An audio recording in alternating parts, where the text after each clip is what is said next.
السلام علیکم ورحمۃ اللہ وبرکاتہ۔ الحمد للہ رب العالمین والصلاة والسلام علی سید المرسلین نبینا محمد وعلی آلہ وصحبہ اجمعین، اما بعد۔ محترم معزز ساتھیوں، کتنی تیزی کے ساتھ یہ دن گزر رہے ہیں، اور جو کچھ دن باقی ہیں ان کو غنیمت سمجھتے ہوئے ہم اللہ رب العالمین سے اپنی مغفرت کے ہر طرح کے سامان کی تیاری کریں اور اللہ رب العالمین کے رحمتوں اور بخششوں میں آ جائیں۔ اللہ تعالیٰ بقیہ دنوں میں اس کی پسند کے زیادہ سے زیادہ نیک کام کرنے کی ہم سب کو توفیق عطا فرمائے۔ اسلامی حقوق و آداب کا یہ سلسلہ جو رمضان المبارک 1446 ہجری میں ہم نے شروع کیا، آج 11ویں روزے میں 11ویں سبق میں ہیں ہم۔ میاں بیوی کے حقوق، میاں بیوی کے حقوق، شوہر کے اوپر بیوی کے اور بیوی کے اوپر شوہر کے جو حقوق ہیں، ہر مسلمان مرد عورت ان حقوق کا اعتراف کرے، ان کو مانے، ان کو ادا کرنے کی پوری کوشش کرے۔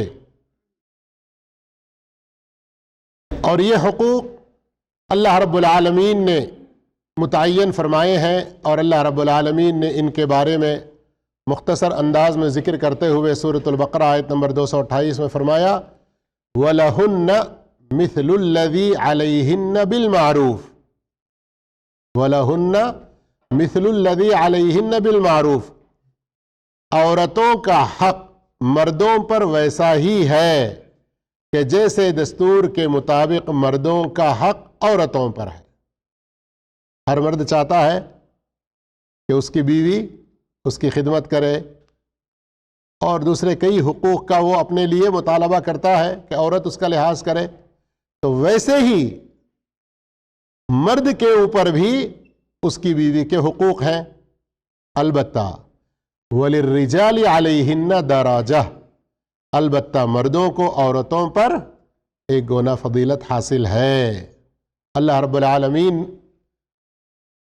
العالمین وہ اس مخلوق کا پیدا کرنے والا اپنی مخلوق میں سے جس کو چاہے جو مرتبہ دے، ہمیں اعتراض کا کوئی حق نہیں ہے۔ آج نئی تنظیمیں اٹھتی ہیں، اپنے آرگنائزیشن بناتے ہیں، اور اسلام نے عورت کو بند کر کے کچل کے رکھ دیا، کیا کیا پکارا اٹھاتے ہیں، لیکن خود ان کے اپنے گھر کا حال دیکھیں تو بہت برا ہے۔ اصل بات کیا ہے؟ اسلام کو انہوں نے پڑھا نہیں، اچھی طرح سے سمجھا نہیں، ورنہ اسلام نے عورت کو ماں کی شکل میں ہو، بیوی کی شکل میں ہو، بہن اور بیٹی کی شکل میں ہو، جو عزت و مرتبہ، جو اونچا مقام عطا کیا ہے، وہ کسی تہذیب و تمدن اور کسی آج کل کے نئے قوانین اور تنظیموں میں نہیں ہے۔ کیوں کہ جس اللہ نے پیدا کیا ان مرد و عورتوں کو، اس کا دیا ہوا قانون اگر ٹھکرائیں گے تو خود اندھیروں میں ہی بھٹکتے رہیں گے۔ یہاں آیت کے اس حصے میں کہ مردوں کو عورتوں پر فضیلت ہے، اب بعض لوگوں کے دماغ پہ کیا سوار ہوتا ہے، کیسے مرد و عورتوں دونوں کا برابر مقام ہونا چاہیے۔ تو ارے ظالم انسان، جو اللہ کے اس کلام پر تو اعتراض کر رہا ہے، 9 مہینے تو حمل اٹھا کے دیکھے گا تو پھر تجھے پتا چلے گا کہ اللہ نے تجھے جو ذمہ داری دی ہے تو کس قابل کا ہے، عورت کو جو ذمہ داری دی ہے کس قابلیت کی ہے۔ اللہ رب العالمین جو عدل و انصاف والا، تمت کلمۃ ربک صدقا وعدلا، اس کے حکم میں، اس کی بات میں کسی طرح کا کوئی نا انصافی کا شائبہ تک نہیں ہو سکتا۔ تو ادنا سا مخلوق اللہ کے کلام پر، اللہ کے فیصلے پر اعتراض کرتا ہے۔ اللہ نے جو کہا مردوں کو فضیلت ہے، تو یہ فضیلت اللہ رب العالمین کا دیا ہوا ہے۔ کوئی اس کو ٹھکرائے گا تو وہ اپنا انجام برا کر لے گا، لیکن اس کا یہ مطلب ہرگز نہیں کہ عورت کی شان گر گئی، عورت کی کوئی گستاخی ہو گئی، عورت کا کوئی مقام و مرتبہ گرا، نہیں۔ مردوں کو اللہ نے عورتوں پر فضیلت دی ہے تو یہ ان کی صلاحیت کے اعتبار سے فضیلتیں ہیں، لیکن ماں کا مقام، آدمی نے آ کر پوچھا اللہ کے رسول صلی اللہ علیہ وسلم سے، میرے حسن سلوک کا انسانوں میں سب سے زیادہ حقدار کون؟ کیا فرمایا اللہ کے رسول صلی اللہ علیہ وسلم نے؟ ایک بار نہیں، دو بار نہیں، تین مرتبہ۔ تو جہاں جس کا جو مقام ہے، جہاں جس کی جو فضیلت ہے، اسلام نے اس کو واضح کیا ہے۔ صرف ایک جگہ پر ایک آیت کو لے کے اپنے دماغ کو تنگ کر لے کے اپنے بے وقوفی اور اپنی نالائقی، کم علمی، جہالت کو ظاہر نہ کر لیں اللہ کے کلام پر اعتراض کر کے۔ سمجھ میں آ رہی بات؟ میں آپ لوگوں سے مخاطب ہوں، صحیح بات ہے، کہنے والے کچھ اور لوگ ہوں گے، لیکن ان کی باتیں سن سن کے شیئر کرتے ہیں نا، یہ دیکھو اس نے کیسے اسلام کے خلاف کیا۔ شیئر بھی نہ کریں۔ قرآن نازل ہونے کے وقت میں کتنے سارے لوگ ابو جہل، ابو لہب کی شکل میں مخالفین تھے نہیں تھے؟ ان کی باتیں کیا زندہ ہیں؟ ابھی حق زندہ ہے نا؟ تو آپ باطل کو کیوں شیئر کرتے ہیں؟ وہی اس کو توڑ دینے کی، ختم کر دینے کی کوشش کریں، بات دوسری طرف چلی جائے گی۔ لیکن کیا ہے، عورتوں کا مسئلہ آتا ہے تو اسلام کو بڑا بدنام کرنے کی کوشش کی جاتی ہے نا، تو ذرا ایک چار چھٹکارے دینے بھی ضروری ہوتے ہیں ان لوگوں کو۔ یہ جو آیت ہے سورہ بقرہ آیت نمبر 228، اس آیت کریمہ سے شوہر بیوی ہر دونوں پر ایک دوسرے کے کچھ حقوق و آداب ثابت ہوتے ہیں، خصوصی اعتبارات کی بنیاد پر۔ غور کریں ذرا، خصوصی اعتبارات کی بنیاد پر مردوں کو عورتوں پر ایک گونا درجہ حاصل ہے۔ مثال کے طور پر عورت اور بچوں کے نان نفقے کا ذمہ دار کون ہے؟ مرد ہے، عورت نہیں ہے، مرد ہے۔ سورہ النساء کے اندر جہاں اللہ رب العالمین نے فرمایا الرجال قوامون علی النساء، آگے کیا فرمایا؟ بما فضل اللہ بعضهم علی بعض، یہ اللہ کی طرف سے عطا کیا ہوا ہے کہ اللہ نے مردوں کو فضیلت دی عورتوں پر۔ اس کا ایک اور سبب کیا ہے؟ وَبِمَا أَنفَقُوا، مرد کو قوام اس لیے بنایا کہ وہ خرچ کرتا ہے، وہ بھکاری بن کر ماڈرن شکل میں لیتا نہیں ہے جہیز کی صورت میں، وہ خود خرچ کرتا ہے۔ اور رسول اللہ صلی اللہ علیہ وسلم نے بھی مختلف موقعوں پر اس چیز کو بہت واضح کیا۔ ترمذی کی ایک حدیث جسے شیخ البانی رحمہ اللہ نے حسن قرار دیا ہے، حدیث نمبر 1163، الا ان لکم علی نسائکم حقا، سنو بے شک تمہارے حقوق تمہاری بیویوں پر ہے، وَلِنِسَائِكُمْ عَلَيْكُمْ حَقًّا، اور تمہاری عورتوں کے تم پر بھی حقوق ہیں۔ ہر ایک کے اپنے اپنے حقوق ہیں، ہر ایک کو وہ ادا کرتے رہنا چاہیے۔ اب یہاں تین قسم کے حقوق ہم کو ملتے ہیں۔ کتنے؟ تین۔ ایک تو ہے عورت مرد دونوں پر مشترکہ ہیں، ان دونوں کو ان حقوق کا خیال کرنا چاہیے، اور کچھ ہے مردوں پر ان کی عورتوں کے، اور کچھ ہے عورتوں پر ان کے شوہروں کے۔ تو انشاءاللہ ان تینوں کو بھی ہم آگے سمجھنے کی کوشش کریں گے۔ ان میں بعض حقوق تو دونوں کے لیے مشترکہ اور برابر ہیں، جبکہ بعض حقوق ہر ایک کے لیے خاص ہیں۔ تو آئیے سب سے پہلے ہم جانتے ہیں مشترکہ حقوق کے بارے میں۔ نمبر 1، امانت۔ سب سے پہلی چیز کیا ہے؟ ہر ایک کا دوسرے کے ساتھ امین ہونا واجب ہے۔ شوہر بھی امانت دار رہے اپنے بیوی کے حق میں، اور بیوی بھی امانت دار رہے اپنے شوہر کے حق میں۔ کوئی بھی کسی چھوٹی سے چھوٹی یا بڑی سے بڑی چیز میں بھی خیانت نہ کریں دونوں۔ نمبر 2، محبت و رحم دلی۔ محبت اور رحم دلی۔ میرے بھائیو، ہر ایک کے بارے میں احادیث دلائل وغیرہ ہیں، لیکن وقت ساتھ نہیں دے گا، وقت اس بارے میں ساتھ نہیں دے گا۔ ورنہ یہ جو اوپر ابھی آپ نے امانت وغیرہ کے بارے میں سنا، عام طور پر تو کوئی چیز کسی کے پاس رکھ دینا امانت کے طور پر، بعد میں لینا، ہم لوگ اس کو سمجھتے ہیں، لیکن یہ ایک بہت محدود معنی ہے۔ امانت کا بہت وسیع معنی ہے، اور اللہ کے رسول صلی اللہ علیہ وسلم نے حجۃ الوداع کے موقع پر بھی اس چیز کو بڑا واضح طور پر بیان فرمایا تھا۔ دوسرا، محبت و رحم دلی۔ زندگی بھر ایک دوسرے کے ساتھ اتنا زیادہ خالص محبت، کامل شفقت کے ساتھ رہے کہ وہ دونوں میاں بیوی اس آیت قرآنی کا مصداق بن جائیں۔ یعنی اللہ تعالیٰ نے سورہ روم آیت نمبر 21 میں میاں بیوی کے بارے میں جو بتایا، وہ اس کا حقیقی آئینہ بن کر رہے میاں بیوی اللہ مجھے آپ کو سب کو اس کی نیک توفیق دے، جہاں کہیں کوئی کمی رہے اللہ اس کو پورا کرنے کی توفیق دے۔ اب ذرا غور کیجئے، وَمِنْ آیَاتِهِ، اللہ کی قدرت کی نشانیوں میں سے، اللہ کی ربوبیت کی نشانیاں، پھر اس ربوبیت سے اس کی الوہیت پر دلیل دی جاتی ہے۔ ان سب نشانیوں میں سے ایک نشانی یہ ہے، ان خلق لکم، تمہارے لیے پیدا کیا، من انفسکم، تم ہی میں سے، ازواجا، تمہارے جوڑے۔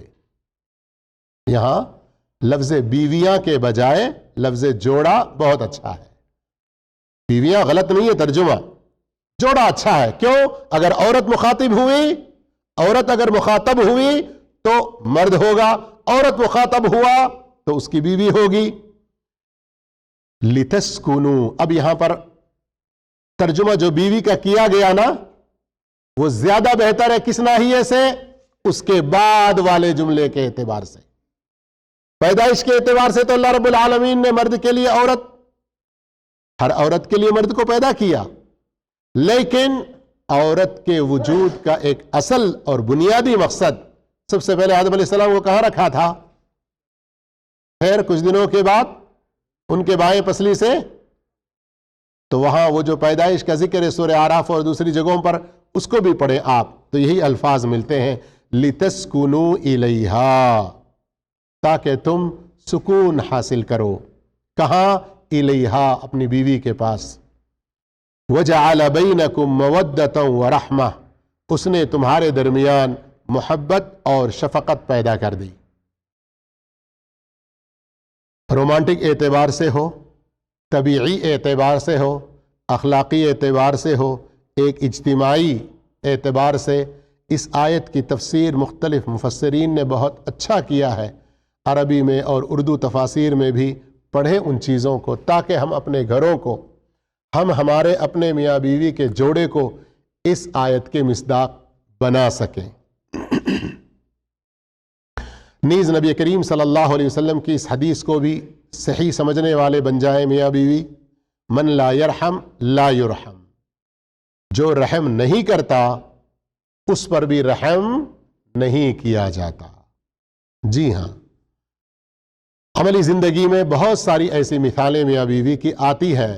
کسی کسی جگہ پر شوہر اپنے آپ کو میں تو مرد ہوں سمجھ کر ظلم و زیادتی کرتا ہے، تو بھلے عورت پستی ہوئی نظر آتی ہے، لیکن کئی ناحیوں سے دیکھا جاتا ہے کہ مرد بھی پستا ہے۔ اور بعض جگہوں پر عورت اپنی پڑھائی یا اپنے کسی اور ہنر یا فن یا کسی اور وجہ سے وہ فخر و غرور میں آ جاتی ہے، تکبر میں آ جاتی ہے، شوہر کے اوپر اپنا آرڈر چلانا چاہتی ہے اور سارے گھر کو اپنے انڈر میں کرنا چاہتی ہے۔